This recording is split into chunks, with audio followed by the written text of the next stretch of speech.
Bienvenue sur Coopération, le podcast qui donne la parole aux hommes et aux femmes de la direction de la coopération de sécurité et de défense. Est-ce que vous pouvez vous présenter ? Lieutenant-colonel Romain. Capitaine de frégate Jean-Baptiste. Chaque jour, ils sont plusieurs centaines à former, soutenir et accompagner des dizaines de pays partenaires, faisant de la DCSD un outil privilégié de la politique diplomatique française. Que ce soit en accueillant nos partenaires sur le sol français, en enseignant notre langue aux quatre coins du monde ou en intervenant directement sur le terrain, leurs missions sont vastes et essentielles dans un monde en perpétuelle évolution. Je suis l'adjointe au chef de la mission Monde. J'adore, ça fait très James Bond. Des confins de l'Afrique aux horizons lointains de l'Asie, de la direction centrale jusqu'aux forêts d'Équateur, nous vous emmènerons dans un voyage sonore à la rencontre de celles et ceux qui font vivre l'action internationale de la France. Votre poste aujourd'hui, il consiste en quoi ?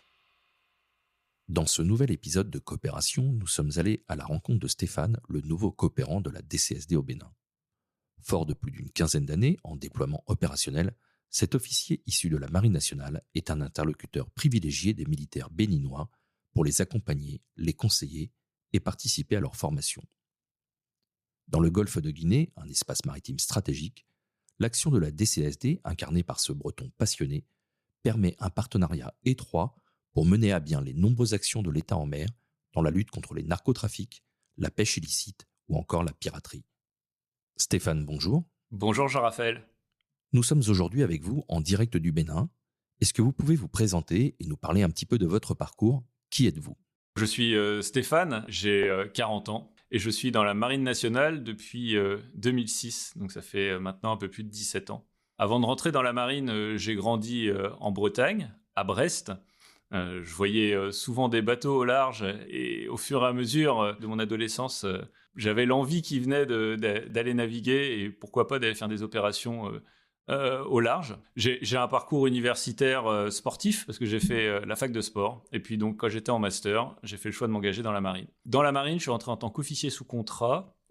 J'ai un cursus opérationnel classique pour un officier de sous-contrat opération. C'est-à-dire que j'ai navigué pendant 12 ans à bord de différents bateaux, que ce soit des patrouilleurs, des frégates. Puis j'ai commandé un petit bateau qui s'appelle le La Pérouse et qui est basé à Brest, qui est un bateau scientifique, un bateau hydrographique. Après ces 12 années embarquées, j'ai travaillé pendant 5 ans à terre, comme on dit dans la marine.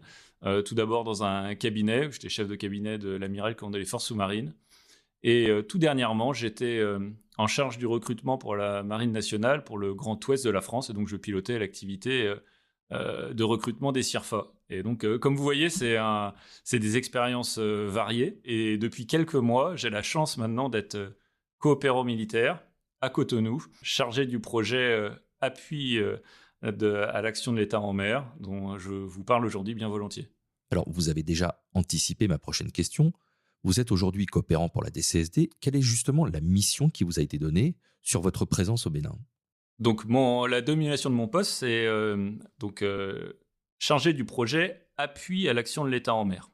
Concrètement, ça consiste en quoi ? Je suis auprès de 2 personnes, le préfet maritime et le chef d'état-major de la marine. Et je suis là pour les appuyer dans le développement de leurs entités, donc de la préfecture maritime et de la marine nationale, et également dans la conduite de leur action en mer et sur le fleuve.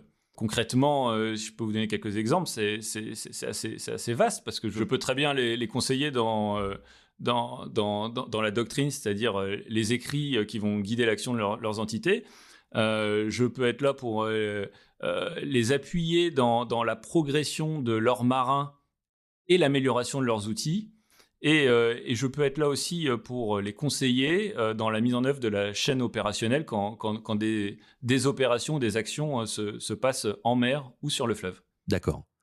Alors, j'aimerais juste revenir un petit peu sur votre arrivée à la DCSD. Je suppose que c'est une proposition que vous avez faite au départ. Pourquoi avoir choisi cette affectation ? Alors, c'est pas une proposition, c'est moi qui ai souhaité venir. Je vous explique. Je vous ai parlé tout à l'heure de ma carrière opérationnelle à bord des différents bateaux. J'ai réalisé notamment 2 missions Corymbe, qui sont des missions que des bâtiments, enfin des navires français réalisent quasiment en permanence. Depuis 1990, il y a quasiment en permanence un bateau français dans la zone du golfe de Guinée. Et donc, j'en ai fait 2. Une en 2009, une en 2016. Ce sont des missions qui durent 3 à 4 mois. Et donc, pendant ces missions, j'ai fait plusieurs actions en mer, mais aussi des escales à terre dans différents pays du golfe de Guinée, et que j'ai beaucoup apprécié. J'ai beaucoup apprécié les différentes escales, le golfe de Guinée en règle générale. Quand je parle du golfe de Guinée, je vais vous dire que les escales vont de Dakar, le plus au nord, jusqu'à Pointe-Noire au Congo, le plus au sud. Et donc j'ai fait plusieurs escales, notamment 2 à Cotonou à différents moments. Et c'est un pays que j'ai énormément apprécié. J'ai apprécié l'accueil des habitants. J'ai apprécié comment était, tout ce que j'ai pu voir dans le pays. En fait, à ce moment-là, je me suis dit... je pense que j'aimerais bien y vivre. Je pense que j'aimerais bien essayer, en tout cas. Puis il y avait, à chaque escale, je rencontrais ces coopérants marines. Je vous parlais de Cotonou, mais c'était vrai aussi ailleurs, parce qu'il y en a à Abidjan, à Dakar, il y a différents endroits. Et je rencontrais ces coopérants marines et qui avaient l'air de faire un travail qui était passionnant, inséré auprès des autorités locales, chargées de projets. Ça m'a donné envie. Et donc, c'est pas la DCSD qui est venue me chercher pour ce poste-là, c'est bien un appel d'offres il y a maintenant 1 an à peu près, où j'ai pu voir qu'il y avait plusieurs postes qui étaient disponibles à l'été 2023, dont un à Cotonou. Et puis là, j'en ai parlé à mon épouse et je lui ai dit, et si on y allait ? Et si, en tout cas, on tentait d'y aller. Et puis voilà, j'ai posé ma candidature et j'ai été sélectionné. Voilà, et donc je suis arrivé en août dernier, donc il y a maintenant 3 mois. Bon, comme quoi les ressources humaines fonctionnent bien. Oui, tout à fait. En tout cas, il y a des belles possibilités d'emploi qui, à la fois, peuvent répondre à des aspirations personnelles. Comme je disais, le Bénin m'attirait, j'avais envie d'y vivre, et aussi professionnelles, parce que c'est pas tout, hein. La vie sur place, il y a aussi le travail.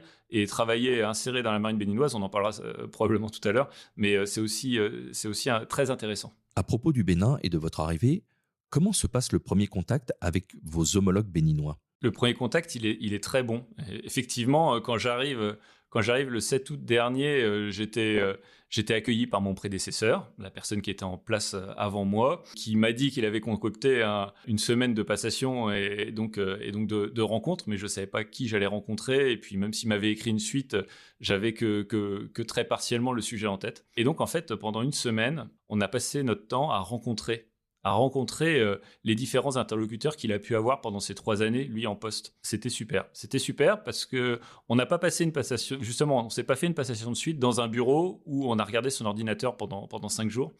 Non, au contraire, on a été rencontrer plein de gens qui m'ont, pour répondre à votre question, à chaque fois donné un accueil très chaleureux. Et vraiment, je le sentais très sincère. Je voyais que mon prédécesseur avait de très bons rapports avec tout le monde. Et je sentais qu'il y avait de la confiance et qu'ils appréciaient travailler ensemble. Finalement, ils m'ont fait le même accueil et ils avaient le même comportement avec lui qu'avec moi. Donc, avant même que j'arrive, en fait, j'ai senti que j'étais, en tout cas, je ne sais pas si c'était, on va pas dire accepté, mais en tout cas qu'ils étaient très contents de me voir venir et qu'ils me faisaient confiance. Voilà. Et ça a été vraiment très agréable. Cette confiance, je comprends bien qu'elle est importante dans votre mission, mais elle doit se gagner, cette confiance. Ça prend du temps ou pas ? Et comment vous faites ? Ça va prendre forcément ça prend quand même du temps. Je vous dis qu'ils m'ont fait confiance dès le début, c'est parce que, comme je dis, je surfais sur la vague de mon prédécesseur qui avait un très bon réseau et qui avait des très bons rapports avec eux. Ce qui permet que quand un nouveau coopérant français arrive, si l'ancien a une bonne image, on peut surfer là-dessus, on capitalise là-dessus, forcément. Quand je vous parle de confiance dès le début, c'est qu'on m'a dit tu frappes à mon bureau quand tu le souhaites, n'hésite pas. Et donc même c'est les plus hauts placés au sein de la marine et de la préfecture maritime. Ils m'ont dit tu as accès à nos différentes infrastructures. Tu fais partie comme ton prédécesseur, tu fais dorénavant partie de l'équipe. Et puis et donc tu peux sens-toi libre de tes mouvements et de venir nous voir pour nous poser des questions. Après, Donc ça, c'est, on va dire, la confiance de base pour exercer mes fonctions. Ensuite, j'ai forcément à gagner la confiance professionnelle. Il faut que je montre que les actions que j'ai envie de mener, elles sont forcément à leur profit et qu'elles vont dans le bon sens. Et ça se gagne forcément sur le long terme. Mais encore une fois, comme il y avait plusieurs projets en cours et que je les ai repris, et ces projets portent leurs fruits là depuis quelques semaines et vont continuer dans les semaines qui arrivent, forcément c'est quelque chose qui permet de continuer à gagner la confiance, à améliorer la confiance parce que le partenaire voit qu'on œuvre à son profit et dans le bon sens. On reparlera de ces actions et notamment de l'action de l'État en mer, mais déjà j'aimerais bien savoir quel est le quotidien d'un coopérant de la DCSD au Bénin. C'est quoi la journée de Stéphane ? Alors, la journée de Stéphane, elle est finalement comme depuis 17 ans dans la marine, elle est différente chaque jour. Elle est différente chaque jour. Et depuis 3 mois à Cotonou, j'ai jamais eu 2 journées identiques. Alors ça, comme je vous dis, c'est quelque chose qui pour nous, marins, est totalement normal. Et donc on s'y fait sans problème. Mais donc c'est des journées très différentes parce qu'on peut avoir des réunions différentes à différents endroits. On peut aller sur le terrain, faire différentes choses. Je vous l'expliquerai sans doute plus dans le détail quand on discutera de ce que je fais concrètement. Mais donc, les journées sont différentes. Ce que je peux vous dire, c'est que déjà, je suis un officier inséré. Inséré, ça veut dire que j'ai mes bureaux, parce que j'ai 2 bureaux, insérés dans l'un à l'état-major de la marine du Bénin et l'autre à la préfecture maritime. Et donc, mes voisins de bureau sont des marins béninois qui travaillent dans ces entités. Quand je les croise, voilà, je croise des marins béninois dans le couloir, quand on prend un café, évidemment quand on est en réunion. Mais donc j'ai vraiment le sentiment d'être très inséré parce que mes collègues de boulot sont des militaires béninois. Voilà. Je vous le disais tout à l'heure, j'ai aussi accès aux différents sites de la marine et je vais notamment à la base navale de Cotonou et puis là je suis au contact de marins qui sont à la base navale, qui sont sur les bateaux, qui sont au centre opérationnel de la marine dans lequel aussi je vais régulièrement. Voilà, donc mon quotidien c'est de travailler avec des marins et des militaires béninois.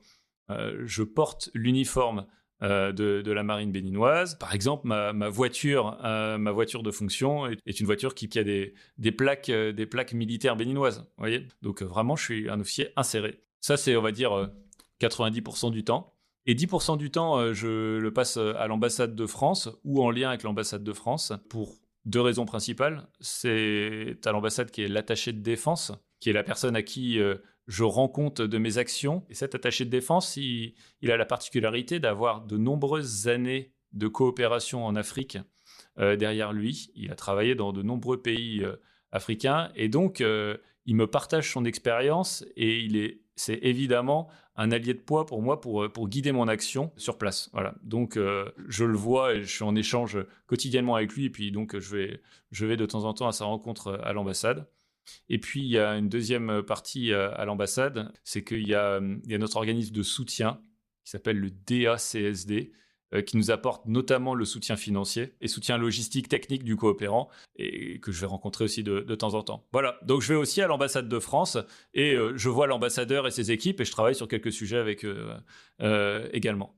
Juste pour revenir sur les relations avec vos collègues, est-ce qu'il y a une fraternité internationale ? Alors, pour les militaires, certainement un petit peu, je le comprends, mais est-ce qu'il y a une fraternité de marins ? J'ai envie de vous dire oui. En tout cas, depuis 3 mois que je suis ici, je sens une fraternité et je sens effectivement qu'il y a sans doute quelque chose spécifique marin. Peut-être, il faudra, vous parlerez avec d'autres coopérants de l'armée de terre, de la sécurité civile, ils vous diront peut-être si chez eux c'est différent, mais je dirais que chez nous, chez les marins, on a une fraternité de marins et oui, on va parler de ce qu'on a pu voir en mer, ce qu'on a pu faire en mer, les difficultés qu'on a pu avoir. Oui, peut-être que c'est une fraternité spécifique marin. Je vous laisserai voir avec les autres si c'est différent. Oui, on verra ça sur les prochains épisodes. Je poserai la question effectivement. Pour en revenir un petit peu à vos missions, déjà, d'une manière générale, vous êtes chargé du projet de l'action de l'État en mer au Bénin. En quoi ça consiste, l'action de l'État en mer ? L'action de l'État en mer, elle est décrite par une doctrine de base qui explique quels sont les différents rôles et missions à la fois de la préfecture maritime et de la marine nationale. On va dire qu'il y a 4 axes majeurs. C'est la lutte contre la piraterie, la lutte contre les activités illicites, notamment le narcotrafic en mer, la lutte contre les pollutions maritimes et la lutte contre la pêche illégale, non déclarée, non réglementée, en mer. Ça, c'est donc la doctrine et c'est ce qui sont les missions principales de la marine béninoise. Il y en a une 5e qui est l'armement des bases fluviales qui sont dans le nord du pays. Il y a 3 bases fluviales sur le fleuve Niger, donc à la frontière avec le Niger, qui sont du ressort de la marine nationale, armées par des marins, commandées par des marins. Et ces missions qui sont historiquement les missions de ces bases fluviales, historiquement, c'était des missions justement notamment de lutte contre les trafics, sont en train de migrer, en tout cas de s'adapter à la menace actuelle. Dans le nord du pays, les marins et militaires béninois peuvent faire face à certains groupes terroristes, et donc il y a forcément un enjeu sécuritaire. Et il y a plusieurs bases de l'armée de terre et de la marine sur place pour faire face aux défis sécuritaires. Et donc, comme je vous dis, il y a 3 brigades fluviales qui sont du ressort de la marine et pour lesquelles aussi je vais travailler. Concrètement, dans le détail, sur cette action de l'État en mer et sur les missions que vous venez de décrire, comment ça s'applique dans le volet opérationnel, mais aussi sur le volet de la formation? Je veux vous dire qu'il y a 4 vecteurs de coopération que j'ai identifiés. On m'y a préparé avant de venir, mais là, je les ai bien identifiés et ils ont, tous ces vecteurs, chacun d'entre eux a un intérêt certain. Le premier vecteur, c'est le conseil.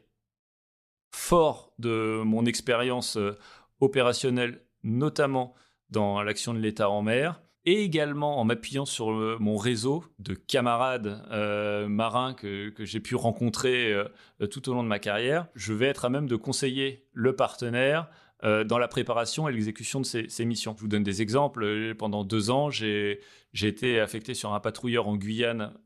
J'ai mené beaucoup d'actions de lutte contre la pêche illicite que les pêcheurs brésiliens faisaient dans nos eaux. Et forcément, cette expérience, elle est adaptable.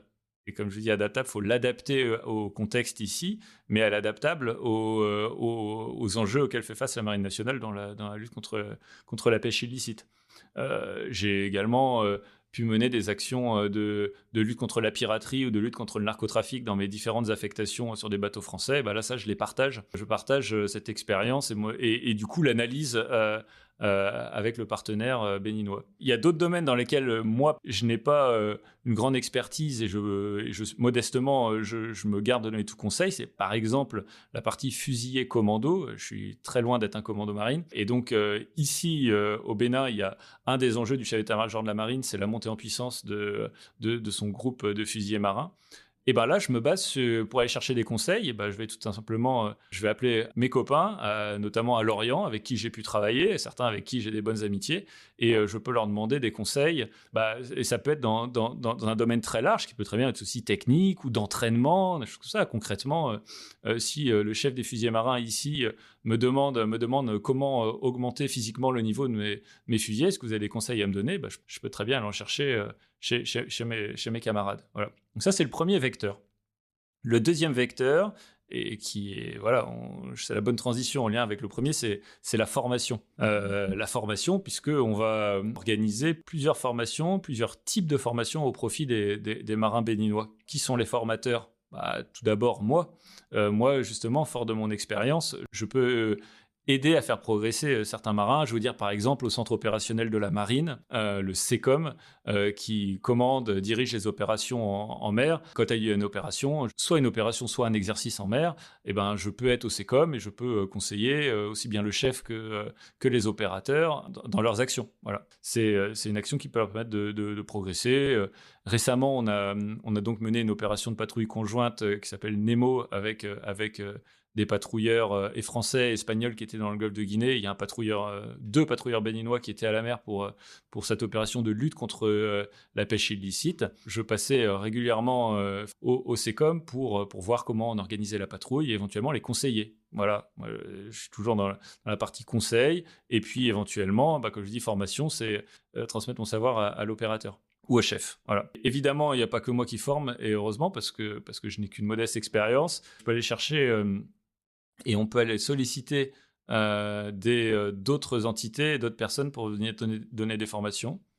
Il y a tout d'abord les éléments français au Sénégal, les EFS, qui sont basés à Dakar et qui, en fait, dans leurs troupes, ils ont des spécialistes qui ont des savoir-faire très différents, donc de différentes spécialités, et qui peuvent venir sur ma demande au Bénin pour donner des formations dans leur domaine. Par exemple, il y a un guetteur sémaphorique qui va venir 2 fois par an sur des périodes de 2 semaines et il va donner des formations dans les sémaphores béninois.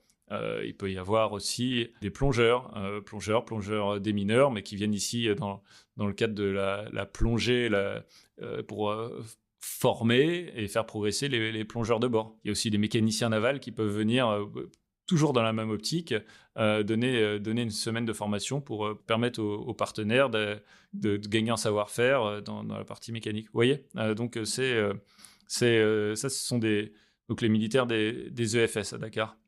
On a parfois aussi des renforts qui viennent de France, les fusiliers marins qui peuvent venir des différents bataillons des fusiliers marins et toujours à ma demande, qui peuvent venir pour plusieurs semaines et donner une formation et faire progresser les fusiliers marins béninois. J'ai une autre chance en termes de formation, c'est que je vous parlais tout à l'heure des missions Corimbe, qui sont les missions qu'effectuent les navires français qui viennent de Brest, de Toulon ou de Fort-de-France. Et quand ces bateaux viennent au large et en escale à Cotonou, c'est une excellente occasion pour moi de donner des formations. Les différents spécialistes du bord peuvent proposer des interactions avec les marins béninois pour faire une demi-journée, une journée de formation, et dans les domaines que je citais, le domaine des fusiliers marins, de la plongée, il y a peut-être aussi de la lutte contre les incendies. Enfin, vous voyez. Donc ça, c'est des interactions qui sont précieuses pour moi. Et on peut même créer des embarquements. On a actuellement deux jeunes officiers béninois qui sont à bord du Ventose, dernier bateau français en mission Corimbe, qui est en train de terminer sa mission Corimbe et qui embarque 1 mois et demi. Ces 2 officiers qui sont chefs de quart, c'est-à-dire qu'ils assument, en tout cas ils ont été formés pour assumer la conduite nautique des bateaux. Ils passent actuellement 1 mois et demi à bord du Ventose. Ils vont même traverser l'Atlantique et rentrer au port base du Ventose qui est à Fort-de-France, donc c'est une sacrée expérience pour eux. Et quand ils sont à bord, c'est pas une croisière, hein. Quand ils sont à bord, ils travaillent, ils sont intégrés aux équipes de quart du bateau, comme les Français. Et puis forcément, ça va leur donner une grosse expérience, à la fois opérationnelle pour les opérations qu'aura mené le bateau, et puis même de savoir-faire au quotidien à bord d'un bateau dans le métier qu'ils vont faire et qu'ils ont vocation à faire à bord des patrouilleurs béninois. Il y a d'autres organismes de formation. Il y a les ENVR, les écoles nationales à vocation régionale. Celle qui me concerne le plus, c'est celle de Tika en Guinée équatoriale, à laquelle je vais pouvoir envoyer plusieurs fois par an des jeunes marins, jeunes ou moins jeunes, se faire former dans les métiers de la marine. Et donc, il y a du guetteur, il y a un mécanicien naval, il y a manœuvrier. Enfin, voilà. Et donc, ça aussi, c'est une grande chance. Il y a l'ISMI aussi à Abidjan, l'Institut de sécurité maritime interrégionale, qui donne aussi des formations. Récemment, des marins béninois sont allés faire le stage de sauvetage en mer, SAR, Search and Rescue, contrôle et ciblage de containers. Là, c'est orienté notamment lutte contre les narcotrafics. Vous voyez, c'est très large, c'est un panel très large. Et ça, ce sont des écoles sous la coupe de la DCSD qui sont une grande chance pour nous et puis pour le partenaire béninois qui apprécie qu'on puisse y envoyer ces marins. Et je terminerai la partie formation. Vous voyez, c'est large, mais j'essaie de faire vite. Mais je terminerai pour la partie formation sur les formations qui sont possibles aussi en France. Nous avons actuellement plusieurs marins béninois qui sont en France, en école, à l'école navale, à l'école de guerre à Paris. L'un est récemment revenu d'un cours de sous-officier guetteur sémaphorique, ce qu'on appelle le brevet supérieur, mais donc en tant que guetteur sémaphorique à Brest. Prochainement, il devrait y en avoir un électrotechnicien qui va partir à Saint-Mandrier se faire former dans les écoles de la marine. Bon, voilà. Et ça, ils sont à l'école avec des militaires et des marins français en grande majorité. Et ils sont en cours avec eux et ils sont dans l'escouade. Ça, c'est le deuxième vecteur. Le troisième vecteur, c'est l'expertise. Donc, c'est réaliser des missions d'expertise au profit du partenaire. Ces missions, elles vont être réalisées par des experts marins ou autres, comme administrateurs des affaires maritimes, enfin en différents domaines. On a reçu récemment aussi des personnes du CEDRE qui venaient donner leur expertise dans la lutte contre les pollutions maritimes. Ces missions d'expertise, ça peut prendre la forme d'un audit et derrière donner des plans d'action ou des recommandations pour progresser. Et le quatrième vecteur, et qui est très important, c'est l'aide au renforcement capacitaire. Concrètement, c'est acquérir ou provoquer l'acquisition de matériel au profit des marins. Tout ça grâce aux finalement les 3 premiers vecteurs que je vous citais, le conseil, la formation et l'expertise. On a identifié les besoins capacitaires et on va se baser sur des fonds soit français, de la DCSD ou de l'état-major des armées, ou européens. Voilà, ça c'est, on va dire, les deux principales sources de financement et qui va vous permettre d'acquérir du matériel. Pour moi, c'est par exemple un radar pour la chaîne sémaphorique, du matériel qui va renforcer les moyens de la base fluviale, d'une des bases fluviales dans le nord, ou alors les moyens nautiques de la base navale de Cotonou. Voilà, là le domaine est très large, mais aussi ces renforcements capacitaires très appréciés du partenaire parce que ça va lui permettre d'élargir son aptitude opérationnelle parce que ses moyens seront meilleurs. Dans ces vecteurs de conseil et de formation, il y a des actions définies au départ, mais est-ce que sur place, vous êtes force de proposition ? Oui, bien sûr. Moi, je suis force de proposition puisque c'est la chance d'être officier inséré, c'est que je vois au quotidien les marins béninois et je suis à même de définir avec eux quels sont les axes de progression et puis les marins qui pourraient mériter de progresser dans tel ou tel domaine et puis voilà, et définir comment. Donc, c'est moi en tant que coopérant qui vais proposer au chef d'état-major de la marine ou au préfet maritime, telle ou telle formation qui pourrait être donc soit sur place, soit en France. Et si ça leur convient, on monte le projet et puis donc on initie la séquence et puis donc le ou les marins peuvent bénéficier de la formation. Est-ce que vos interlocuteurs béninois, aujourd'hui, forts de ce que vous avez fait au sein de la Marine nationale auparavant, s'appuient sur votre expérience opérationnelle ? Oui, ils me posent des questions et ils me sollicitent quand on parle justement d'opérations à venir ou d'opérations à mener ou d'exercices à mener. Forcément, ils peuvent faire le lien avec ce que j'ai vécu avant ou alors c'est moi qui l'apporte. Mais c'est sûr que cette expérience opérationnelle est pour moi c'est une chance et je pense que ça me donne la légitimité de les conseiller. Après, ce qu'il faut bien comprendre, c'est qu'on est là pour le poste de coopérant demande un savoir-être particulier. On est à l'écoute du partenaire, on n'est pas là pour imposer. On est là pour comprendre son besoin et agir dans le sens qu'il nous aura donné. Et donc, mon rôle, c'est effectivement de dire au chef d'état-major de la marine, au préfet maritime, que l'on pourrait faire ça. Maintenant, c'est évidemment lui qui va décider dans quelle direction ira la coopération, parce qu'il va me dire, voilà, moi, mon besoin que je connais depuis de nombreuses années, ils ont une très forte expérience au sein de la marine, et donc c'est eux qui vont identifier leurs besoins et me donner l'axe dans lequel je vais travailler, après que je l'ai proposé. Ça donne quand même pas mal d'ouverture d'esprit pour nous marins, et c'est s'adapter aux besoins du partenaire. Et bien comprendre, comme vous le précisez et que vous le dites régulièrement, on est bien dans une notion de partenariat.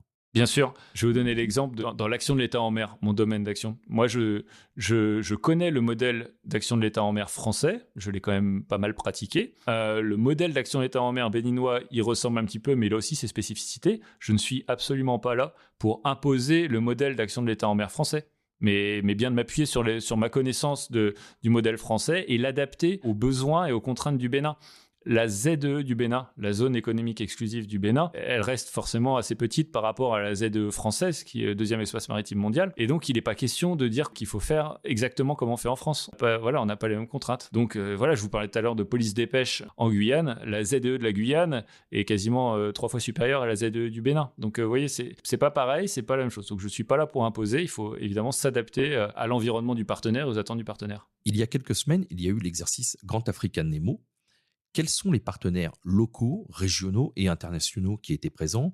Et vous, quel a été votre rôle lors de cet exercice ? Grand African Nemo, c'est un exercice annuel qui est organisé par la préfecture maritime de Brest, le préfet maritime Séclante et ses équipes, dans le golfe de Guinée. Il mobilise tous les pays du golfe de Guinée et même au-delà, certains autres pays africains, et aussi des pays européens. Et cette année, il y avait même un patrouilleur brésilien qui est venu, qui venait d'Amérique du Sud. Grand African Nemo, c'est un exercice qui entraîne les marines du Golfe de Guinée à faire face à différentes menaces, notamment les 4 dont je citais tout à l'heure. Et donc, ça mène des exercices à différents endroits. La force, c'est que comme il y a beaucoup de bateaux, aussi bien africains qu'européens et sud-américains, et ben on peut faire des exercices un peu partout, simultanément, sur 5 jours d'exercice à la mer.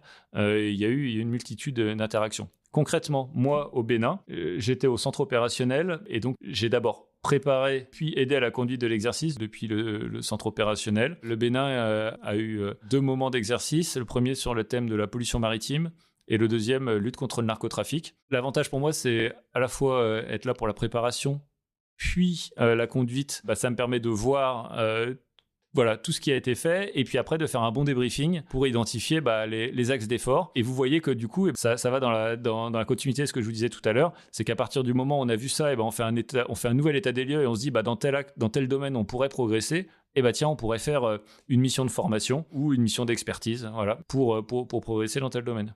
Vous parliez tout à l'heure des 2 missions Coram que vous avez effectuées quand vous étiez dans la Marine nationale. Cette fois-ci, Coram, vous le voyez un peu différemment puisque vous êtes en uniforme de la Marine béninoise et vous êtes dans un des pays qui accueille cet exercice et qui voit passer cette mission. Comment vous la percevez maintenant que vous êtes sur place et dans une position un peu différente ? J'aimerais aussi ensuite que l'on revienne, pendant Coram, il y a eu Sirène 23. Est-ce que vous pouvez nous en parler un petit peu plus ?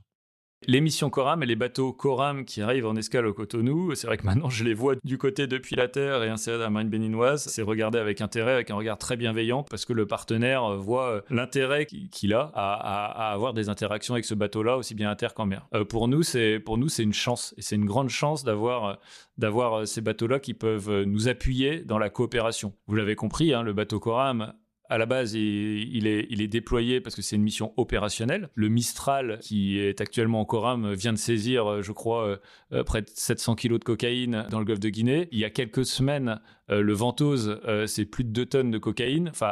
Pendant leur mission Coram, ils font des opérations. Mais parfois, justement, ils n'ont pas que la tête dans les opérations. Ils peuvent faire le GANO, Grand African Nemo, qui est là plus dans le domaine de la coopération, et puis la coopération à terre. Voilà. Et c'est effectivement très apprécié. Pour moi, pour le coopérant, c'est une grande chance parce qu'on peut prévoir plein d'exercices intéressants qui peuvent faire progresser le partenaire et le satisfaire. Concernant Sirène, c'est donc un stage embarqué à bord du Mistral qui a eu lieu donc entre août et septembre. Stage embarqué, ça veut dire que plusieurs officiers et officiers marins de différents pays du Golfe de Guinée ont embarqué à bord du Mistral et ont suivi pendant plusieurs semaines des cours à bord du Mistral pour se perfectionner dans différents domaines liés aux opérations maritimes et l'action de l'État en mer. Pour eux, c'est une grande chance parce que il y a plusieurs instructeurs français et européens qui étaient à bord du Mistral et qui ont pu leur donner des cours dans une salle de cours qui était dédiée. Il y a même plusieurs salles de cours à bord du Mistral. Et donc, finalement, c'est les instructeurs et les formateurs qui sont venus à eux, pas n'importe où.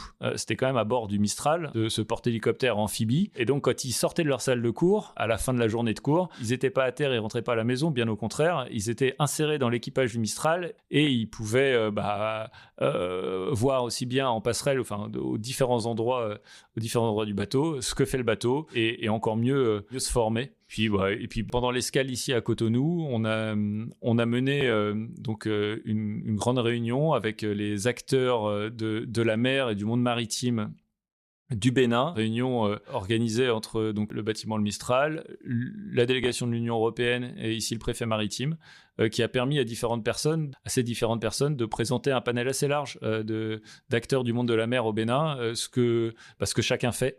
Et vous voyez, pour nous, c'était un excellent vecteur de rayonnement. Et moi qui suis maintenant inséré auprès du préfet maritime, je trouvais que c'était un beau vecteur pour que le préfet maritime présente à la fois quels sont les enjeux maritimes du Bénin et ce qu'il y fait. Dans la salle, il y avait aussi bien des représentants des ministres que des ONG locales. Vous voyez, le panel était très vaste, mais c'était un bon moment pour lui, en tout cas, de prendre la parole, de présenter ces problématiques. Pour revenir, et on arrive un peu vers la fin de cet épisode, sur un cadre plus général, je sais bien qu'il y a un ambassadeur et un attaché de défense. Est-ce que l'on se met quand même un petit peu la pression en se disant que l'on a aussi un peu ce rôle d'ambassadeur de la France, d'autant plus comme vous êtes aujourd'hui inséré au sein d'une autre armée ? Ambassadeur avec un petit A, oui, tout à fait. Je suis absolument pas l'ambassadeur, mais je suis pour le partenaire et finalement pour beaucoup de Béninois qui me croisent dans la rue, je suis français, ça ils le savent, et donc je représente forcément mon pays. Enfin, en tout cas, les actions que je vais faire et le comportement que je vais avoir, ça sera le comportement d'un Français. Et donc, forcément, ça demande de l'attention. Alors ça, c'est pas nouveau pour moi. Vous savez, ça fait 17 ans que je suis dans la marine et ça fait 17 ans que je fais des escales ou que je fais des actions en France et partout dans le monde. Et donc, on y fait attention. On nous forme dès le début et on nous explique dès le début. C'est très important. Mais ça l'est sans doute encore plus là maintenant, parce que là, je suis à l'étranger et au Bénin pendant 3 ans. Et donc, oui, il faut faire attention à ça. Moi, dans mon comportement. Ça, c'est pour la partie... Vous avez raison, il faut faire attention, on est ambassadeur. Enfin, vous m'avez pas dit qu'il fallait faire attention, c'est moi qui vous le dis. Mais voilà, ça, c'est la partie... Attention à ce qu'on fait, parce que voilà, ça peut être jugé et soumis à interprétation. À côté de ça, moi je trouve que c'est une grande chance. Notre pays a quand même une bonne image ici. Moi je le ressens au quotidien dans les couloirs d'état-major de la marine et de la préfecture maritime. Le préfet maritime et le chef d'état-major de la marine m'ont dit déjà à plusieurs reprises merci pour l'action de la coopération française, pour ce que mes prédécesseurs ont fait. Ce que je commence à faire qui est au profit de leurs troupes. Pour moi aussi, c'est une chance d'être français et c'est une chance d'être un petit ambassadeur français parce que j'ai un a priori que je trouve en tout cas positif. Ça fait 3 mois que je suis là, mais je trouve que l'a priori est positif. Vous nous avez dit que vous aviez croisé des gens de la DCSD pendant vos précédentes missions Corimbe. Quelle est votre vision aujourd'hui de cette direction maintenant que vous y êtes, que vous êtes en plein dedans en fait ? L'a priori très positif que j'avais lorsque je venais en escale, il est très confirmé. Là, je voyais ces coopérants de la DCSD donc ponctuellement pendant des escales de 3 à 4 jours. Maintenant, je travaille avec d'autres coopérants, principalement de l'armée de terre, qui sont comme moi insérés ici dans les forces armées au Bénin. Et je vois leur action, leur investissement. On compte pas nos heures, on ne compte pas le nombre de mails qu'on trie, d'actions qu'on lance, parfois avec succès, parfois avec échec, mais toujours avec dynamisme. Et c'est vrai que voilà, certains coopérants sont là depuis de nombreuses années et ont toujours la foi, toujours une forte motivation. Et c'est un beau métier. J'avais bien compris, grâce à mes Corimbes avant, que c'était pas un métier planqué. On n'est pas affecté à l'étranger pour ne rien faire. Bien au contraire, il y a des enjeux dans tous les sens et du travail dans tous les sens. Mais comme en fait, on a des résultats et qu'on a un partenaire qui est réceptif et qui joue le jeu avec nous et qui nous dit merci à la fin, et ben ça motive et voilà, ça donne envie de le faire. Donc voilà, pour répondre à votre question, a priori, toujours très positif et je suis très content maintenant de faire partie de cette boutique des CSD. D'après vous, quelles sont les qualités nécessaires pour occuper ce poste ? C'est un peu en lien avec ce que je vous disais tout à l'heure. Il faut être à l'écoute, comprendre le besoin du partenaire. Et donc, je vous disais, ne rien imposer. Conseiller, c'est ça. Conseiller, c'est avoir compris quel pourrait être le besoin, dire, voilà, moi, je vois les choses comme ça, et puis après, s'adapter à la réponse qu'on va nous donner. Si on nous dit, bah non, finalement, on aimerait plutôt que ça aille dans ce sens-là, et ben on y va, et on va dans le sens qui nous est donné. Voilà. Donc, moi, je veux dire, c'est ça. Forcément, ça demande de l'adaptabilité. J'ai l'impression que tous les marins, et probablement tous les militaires français le sont, quoi. On est formés, et on a des expériences qui sont tellement variées à différents endroits, que ce soit en mer, dans les états-majors, qu'on sait s'adapter aux nouvelles affectations. Et là, ici, c'est le cas. Bon, après, il y a la partie vie à l'étranger, professionnelle et personnelle, qui est à prendre en compte, notamment au niveau familial. Mais dans un pays comme le Bénin, ma famille est très heureuse et tout se passe vraiment très bien. Voilà, c'est beaucoup plus facile. Si dans 2 ans, vous recevez un coup de téléphone d'un de vos camarades qui vous dit « Stéphane, j'ai peut-être la possibilité de prendre ton poste. C'est comment ? Qu'est-ce que tu en penses ? Est-ce qu'il faut que je dise oui ?» Vous allez lui répondre quoi ? Ah bah là aujourd'hui c'est sûr que je lui dirais oui, prends-le. Alors aujourd'hui je lui dirais non, le prends pas parce que j'y suis et je veux pas le donner, hein. Je suis là pour 3 ans d'ailleurs, je suis très heureux dans mon poste, donc je lui dirais non. Non mais effectivement je pense que je ferai une très bonne pub de mon poste auprès de mes camarades qui ont mon profil, quelques années d'expérience et envie de le partager. Forcément je ferai une très bonne pub de mon poste. C'est un métier, j'espère que vous l'avez senti pendant le dialogue là, mais qui est très sympa, qui est passionnant et forcément je le conseille. Est-ce que cette expérience va vous servir par la suite ? Oui, forcément, cette expérience va me servir. Elle vient parfaitement compléter mes expériences précédentes dans la marine. Déjà parce que c'est un travail à l'étranger, avec donc un partenaire étranger, des militaires étrangers, mais aussi des civils étrangers. Je travaille aussi avec les autorités portuaires, c'est très intéressant. Il y a la partie ambassade aussi qui est très intéressante parce que je vois régulièrement l'ambassadeur et ses adjoints et je comprends aussi comment est organisée l'ambassade, les différents conseillers de l'ambassadeur valeur. Enfin voilà, c'est très intéressant. En tout cas, moi, ça me donne envie de poursuivre après, pourquoi pas dans une filière à l'étranger ou dans la diplomatie. Enfin voilà, je trouve ça vraiment très intéressant. Ouais. Pour conclure, Stéphane, est-ce que vous êtes un coopérant heureux ? Oui, je suis un coopérant très, très heureux aussi bien professionnellement que personnellement. Je suis très heureux d'être ici à Cotonou. Merci Stéphane pour votre témoignage. Merci d'avoir écouté cet épisode de Coopération. Pour en savoir plus sur nos actions et missions, rendez-vous sur la page LinkedIn de la DCSD. On se retrouve dans un mois pour un nouvel épisode. À très bientôt.